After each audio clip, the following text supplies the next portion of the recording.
ہمارے اندر ناشکری بہت زیادہ ہے۔ ناشکری کس طرح کہ دیکھیں کہ ہمارے نزدیک جو مطلب پرانے زمانے گزرے ان میں کچھ لوگ بڑے ہی بہت زیادہ مال و دولت والے تھے، پیسے والے تھے۔ مثال کے طور پر دولت کے اندر قارون کی مثال دی جاتی ہے کہ قارون کے پاس اتنی دولت تھی کہ اللہ تعالیٰ نے بھی ذکر کیا ایک بڑا لشکر اس کی چابیاں جو ہیں وہ صرف اٹھایا کرتا تھا ان کمروں کی جن کمروں میں اس کا سونا چاندی پیسہ پڑا ہوتا تھا۔ لیکن ہم دیکھیں کہ آج ہمارا ایک نارمل آدمی، ایک متوسط طبقے کا آدمی جو زندگی گزارتا ہے، قارون نے کبھی وہ زندگی سوچی بھی نہیں ہوگی۔ نہ اس نے کبھی پنکھے کی ہوا لی، نہ اس نے کبھی کسی گاڑی پہ سفر کیا، نہ اس نے کبھی یہ انٹرنیٹ کا زمانہ دیکھا، نہ موبائل کا تصور بھی اس کے ذہن میں آیا۔ ہماری زندگی آلریڈی یعنی غریب سے غریب آدمی کی زندگی پرانے زمانوں کے اعتبار سے دیکھا جائے نا تو ان کے اعتبار سے اتنی لگژری ہے کہ ان لوگوں نے کبھی اس کا تصور بھی نہیں کیا تھا۔ دیکھیے رسول اللہ صلی اللہ علیہ وسلم نے جو زندگی گزاری، ایک واقعہ ہے آپ کے سامنے بیان کرتا ہوں اختصار کے ساتھ کہ نبی کریم صلی اللہ علیہ وسلم ایک دفعہ بھوک کی شدت سے اپنے گھر سے نکلے۔ یعنی عام تھوڑی بہت بھوک جو ہے وہ برداشت کر لیتے، ایک دو دن کی بھوک آرام سے برداشت کر لیتے تھے، اور کئی دفعہ روزے رکھتے نا آپ، ایک کے ساتھ دوسرا ملا لیتے، دوسرے کا تیسرا افطار کرنے کے بغیر۔ لیکن وہ اس دن کوئی بھوک کوئی اتنی شدت کی تھی کہ آپ اس سے جو ہے وہ پریشان ہو کے گھر سے نکلے تو آگے جو ہے وہ عمر ابن الخطاب رضی اللہ تعالیٰ عنہ وہ مل گئے، اور آ کے آپ نے پوچھا عمر کدھر؟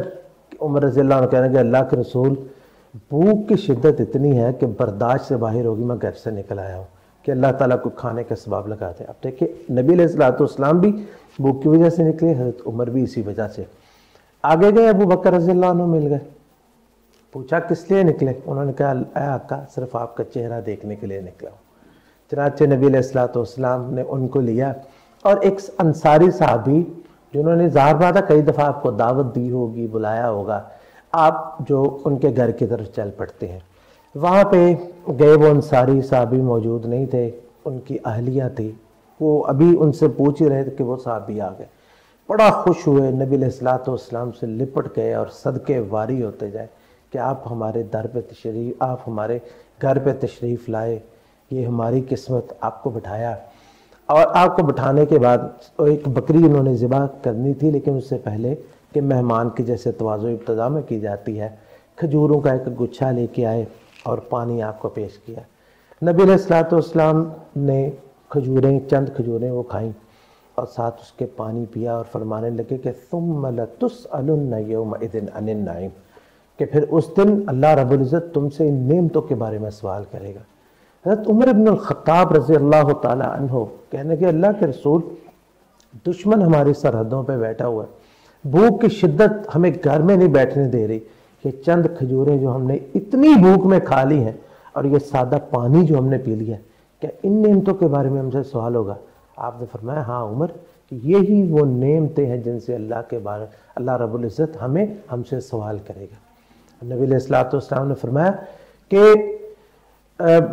من اصبح منکم آمنا فی سربہ،